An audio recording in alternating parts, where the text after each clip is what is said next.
लीलावती रुग्णालयात त्याला दाखल करण्यात आला आणि तिथे गेल्यानंतर शस्त्रक्रिया पार पडलेली होती आणि यानंतर आता सैफ अली खान हा सुस्थितीत असल्याने त्याला डिस्चार्ज देण्यात आलेला आहे। पुन्हा जाणार आहोत माझे सहकारी कृष्णा सोनारवाडकर याच्याकडे। कृष्णा, सुमित, आपण पाहतो की मागच्या 6 दिवसापासून लीलावती रुग्णालयामध्ये अभिनेता सैफ अली खानवरती उपचार सुरू होते आणि या उपचारादरम्यान डॉक्टरांनी जी वेळोवेळी माहिती दिलेली होती त्यानुसार आपण पाहिलं तर एकूण 6 वार सैफ अली खानवरती झालेले होते, ज्यातले 2 अतिशय गंभीर होते। चाकूचा एक तुकडा सैफ अली खानच्या पाठीमध्ये घुसलेला होता, तो सुद्धा ऑपरेशन करून डॉक्टरांनी बाहेर काढलेला होता आणि या 6 दिवसांच्या उपचारानंतर अखेर आज सैफ अली खानला डिस्चार्ज जो आहे तो लीलावती रुग्णालयातून देण्यात आलेला आहे आणि हा डिस्चार्ज देताना माध्यमांचे कॅमेरे दोन्ही जे काही मुख्य प्रवेशद्वार आहे तिथे मोठ्या प्रमाणामध्ये लागलेले होते आणि त्यामुळे अभिनेता सैफ अली खान याला काय वेगळ्या गेटमधून बाहेर काढण्यात आलं, जिथून फक्त व्हीआयपी मुवमेंट होते आणि पोलिसांची एक गाडी सुद्धा अभिनेता सैफ अली खानच्या गाडीच्या सोबत होती आणि अखेर सैफ अली खान थोड्याच वेळामध्ये आपल्या घरी पोहोचतो आहे।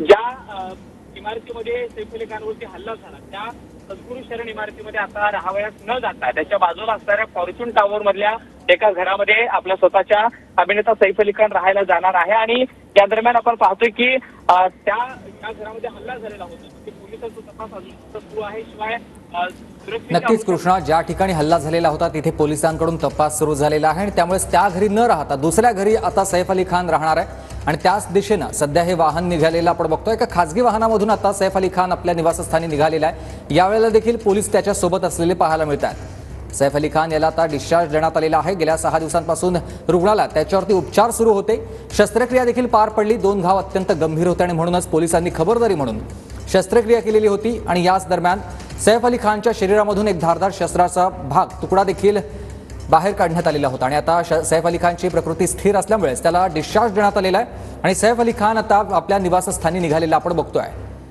अभिनेता सैफ अली खानला रुग्णालयातून डिस्चार्ज देण्यात आलेला आहे। 5 दिवस सैफ अली खानवर लीलावती रुग्णालयात उपचार सुरू होते। पुन्हा जाणार आहोत